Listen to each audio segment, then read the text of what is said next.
Ladies and gentlemen, I am Sid Alpha, and welcome to this week's episode of Line of Sight, Exclusively Games Weekly News Roundup. Last week, I made a clerical error with one of the overlays where I had accidentally spelled Epic for Epic Games EPIG. So for any Epic Games employees or executives out there that might see this, let me assure you that while in fact somewhat hilarious, the electronic swine comparison for your company was an error and was in no way intentional or delivered with any attempt at malice. I am a strong proponent of porcine rights and am a personal fan of all things pork related, including bacon, and would never wish them used in a derogatory or disparaging manner. So for any Epic Games staffers out there that were potentially offended at being likened to the most delicious of all breakfast foods ever known in the history of ever, I offer my sincerest and most humble apologies. Also, I have to say that the amount of feedback from all of you continues to both impress and amaze me. If I'd known there would have been such a demand for this sort of content, I wouldn't have been so resistant to invest the time and energy necessary. It's not often that a YouTuber gets genuinely excited to go read the comments on a video, but you lot have really put your best foot forward, and I only hope I can continue to live up to expectations. Now, to that end, don't forget to subscribe and hit that bell for notifications, and while I do love seeing all the wonderful feedback, don't forget to also share these videos with your friends on Twitter, Facebook, or Reddit. Making the channel and these videos more successful means we can do more for everyone as we grow. That said, let's run through what's on the agenda for this episode. Bethesda is on the list for 3 different topics this week as they return to Steam. The Elder Scrolls celebrates 25 years, and Elder Scrolls 6. Warcraft and Warcraft 2. Epic Games is back in the news again, claiming gamers will see lower prices. Borderlands 3, and then our main story for the day is Article 13, which is now Article 17 because reasons. Now that we're all queued up, let's get this going. Live services video games have dominated the AAA market as each large publisher and distributor pushes for the easily monetizable game format. As a result of this, we've seen a concerted drive from the AAA industry towards managing their own storefronts and launchers, as opposed to going through third-party digital distribution like Steam, GOG, and Epic. We saw this with the Bethesda Games launch of Fallout 76 on their own Bethesda launcher. However, it would seem that Bethesda has decided to reverse this policy, and in a Twitter post last Monday, Bethesda announced they would be returning to Steam with Rage 2, Wolfenstein Youngblood, Wolfenstein Cyberpilot, and Doom Eternal firmly in tow, with Fallout 76 being announced to be coming to the Steam storefront later this year. It is important to note that purchasing the game on the Bethesda.net storefront will not allow you to activate the game on Steam and vice versa. Also, those that have pre-ordered physical copies of any of the games that were listed will receive a Bethesda.net code and not a Steam code, and no, they're not transferable. And for a bit of bite-sized Bethesda news, last week the Elder Scrolls turned 25 years old. To celebrate, Bethesda announced they would be giving away Morrowind for free on a one-day-only basis. However, Bethesda ran into some issues with people seeing the code as being invalid, and due to the nature of that issue, it was announced that Bethesda were extending the giveaway through the weekend. Our third story with Bethesda surrounds Elder Scrolls 6 and Starfield, the next 2 big titles in the works from Bethesda. Todd Howard, Bethesda's executive producer, stated during a panel at PAX East that neither game would be talked about at this year's E3 in June. Now, in that panel, Howard said, "Before anyone asks, please be patient. It's going to be a long time. It's not something we're going to be talking about at E3, either of those games this year."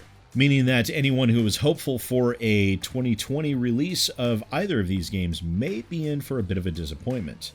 Our next story is a bit of a nostalgia-focused one. Now, in anticipation of Warcraft also having a 25th anniversary this year, GOG has announced that they will be selling both Warcraft Orcs and Humans and Warcraft 2 Battle.net Edition. Now, Warcraft Orcs and Humans first launched on November 23, 1994, with Warcraft 2 Tides of Darkness being released a year later in 1995. Both of these iconic, that's real iconic, not Ubisoft iconic, real-time strategy games are currently available and have been updated to run on Windows 10 and support local LAN multiplayer. There is a caveat, however, that these games are being released mostly for nostalgia value, as they are left with the original control schemes intact, which are severely outdated by comparison of more modern entries into the genre. That said, if you would like an opportunity to play the games that created a world that gamers have enjoyed for 25 years, you will now have that opportunity. Now, if only I could remember those Warcraft 2 cheat codes. Glittering prizes, there can be only one, everything she does. I'm sure there's several I will have forgotten. It has been 20 years after all.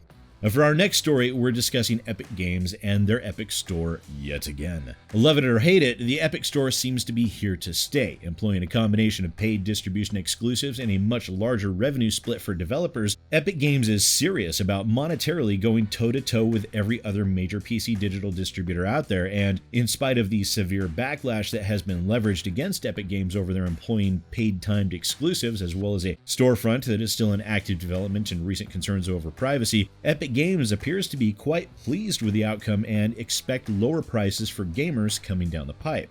In an interview with Ars Technica's Kyle Orland, Epic's CEO Tim Sweeney had the following to say. After you go through several cycles of game developers making decisions, you're going to see lower prices as developers pass on the savings to customers, realizing they can sell more copies if they have a better price. This sort of economic competition is really healthy for the whole industry and will lead the industry to a better place for all developers and for gamers as well. It's a supply side thing, this revenue sharing. It's some sort of business arrangement between developers and a store that a gamer generally doesn't see. But as developers reinvest more of that 18% of additional revenue into building better games, that's key to the long-term health of the game industry that we all have to look out for. Continuing on, Sweeney stated that the games on the Epic storefront were on track to meet or exceed revenue generated on the Steam storefront without listing any specific reasons, but the Ars Technica article did point out the rapid 85 million player growth of the Epic storefront as being a potential cause for the profit being claimed.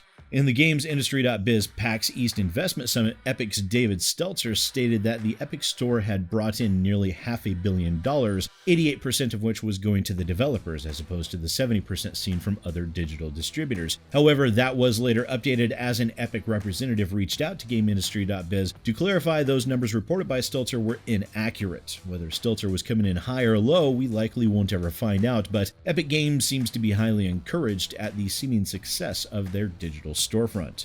Now, our next story involves yet another anticipated video game, Borderlands 3. The Borderlands 3 project has been one of, if not the worst kept secret in video game history up until this point. However, as of the Gearbox panel at PAX East, any semblance of secrecy has been completely wiped away. With a trailer showing that Borderlands 3 will be more of what people love from the Borderlands franchise, namely more Borderlands, the trailer has also given rise to speculation as to when the game will actually be released. For reference, the first Borderlands was released in October 20th, 2009, and the second Borderlands was released on September 18th, 2012. Now, some viewers claim that the release date for Borderlands 3 is within the trailer itself. Per this image, the trailer depicts two buildings. The first, at timestamp 1 minute 39 seconds, shows a building that has the 10 on it, and that you get a better view of at timestamp 1 minute and 52 seconds. The second, at 1 minute 40 seconds, with the number 01 at the top of the building. As Gearbox is an American company, this is taken to mean that the game will be released on October 1st, 2019. The conspiracy theory release date also holds that the first Borderlands game turns 10 years old in October, which some have taken that this would be a rather fun release to coincide with the decade anniversary of the first Borderlands game. This release schedule is taken to contain some additional validity by PC Gamer, as Randy Pitchford has stated that the release date of Borderlands 3 would be revealed on April 3rd, likely meaning the game's launch wouldn't be too far away.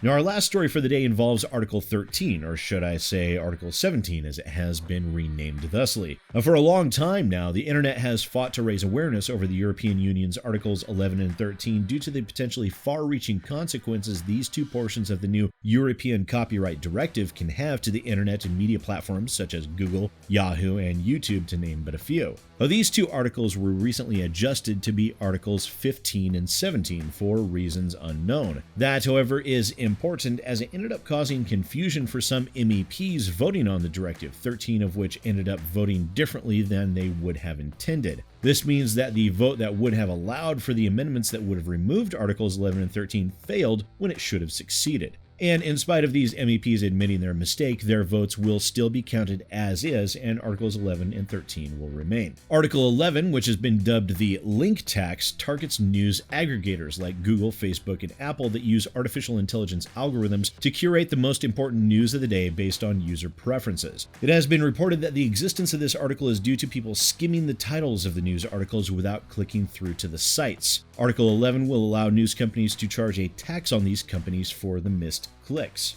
It does so by forcing these news aggregators to pay the news sites in question every time they list an article outside of their domain. Article 13, which has been dubbed the meme ban, involves the repurposing of copyrighted material, and what this article will do is it will prohibit the reuse of any of said copyrighted material. And for a quick example of that, everything that you've seen on your screen for the entirety of this video, with the exception of the overlays and the music which has been properly purchased and licensed, is repurposed copyrighted content. Every bit of video, every news article, all of it is someone else's copyright, and under Article 13 would be considered unlawful as that article does not account for fair use. Article 13 also places the onus of responsibility on the shoulders of the platform and would not only compel such sites to remove any infringing content, but it also requires these sites, such as YouTube, to prohibit or prevent the upload of anything protected by copyright, with failure to comply resulting in potential fines. It is important to note, however, that this is an EU directive and is not formalized law. It is a requirement that all 28 member countries of the EU now formulate their own laws that will adhere to the principles of the EU Copyright Directive. This will not be a rapid process and will most likely take the better part of 2 years to implement, so the changes that result from this directive will come over time.